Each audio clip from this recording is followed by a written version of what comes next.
नमस्कार, बहुत बहुत स्वागत है आपको और मैं हूं आपके साथ स्नेहा सिंह। बिहार में जैसे जैसे विधानसभा चुनाव नजदीक आ रहे हैं, सियासी हलचल तेज होती जा रही है। हर दल अपनी अपनी रणनीति में जुट चुका है। ऐसे माहौल में हमारी खास चुनावी सीरीज सीट का समीकरण में आज बात करेंगे बेगूसराय विधानसभा सीट की। बिहार की राजनीति में बेगूसराय का नाम बेहद अहम है। ये विधानसभा क्षेत्र निर्वाचन क्षेत्र संख्या 146 है और यहाँ का राजनीतिक इतिहास उतार चढ़ाव से भरा हुआ है। 1960 और 70 के दशक में कांग्रेस का दबदबा रहा। फिर जैसे जैसे राज्य की राजनीति में क्षेत्रीय दलों का उदय हुआ, वैसे वैसे इस सीट पर भी सत्ता बदलने लगी। 1980 का दशक, इस दौर में कांग्रेस का प्रभाव धीरे धीरे कमजोर पड़ने लगा। 1985 तक कांग्रेस ने जीत तो दर्ज की, लेकिन उसके बाद लेफ्ट पार्टियां, खासकर सीपीआई जो कि कम्युनिस्ट पार्टी ऑफ इंडिया, यहाँ मजबूत होकर उभरी।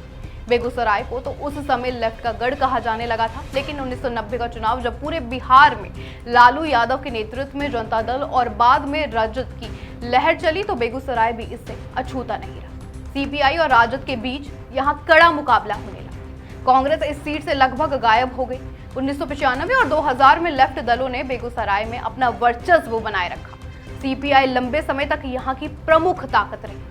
वही राजद और बाद में भाजपा ने धीरे धीरे अपने पैर जमाने शुरू किए। 2015 के चुनाव में कांग्रेस प्रत्याशी अमिता भूषण ने बड़ी जीत हासिल की और इस सीट पर कांग्रेस की वापसी कराई। लेकिन 2020 में तस्वीर फिर बदल गई। इस बार बीजेपी ने अपनी रणनीति और संगठनात्मक ताकत के दम पर कुंदन कुमार को मैदान में उतारा और उन्होंने कांग्रेस की अमिता भूषण को हरा दिया। करीब 4500 वोटों के अंतर से भाजपा ने इस सीट पर कब्जा जमा लिया। अब बात करते हैं यहाँ के वोटरों की, तो बेगूसराय विधानसभा में कुल मतदाता लगभग, आपको बता दें, 3,36,000 है। यहाँ पर जातीय और धार्मिक समीकरण अहम भूमिका निभाते हैं। एसटी मतदाता बड़ा और निर्णायक वर्ग है, वहीं मुस्लिम मतदाता कई इलाकों में प्रभावशाली है। ओबीसी और ईबीसी वर्ग चुनावी नतीजे तय करने में मुख्य किरदार भी निभाते हैं, जबकि स्वर्ण जातियों का वोट बैंक भी भाजपा के लिए एक मजबूत आधार रहा है।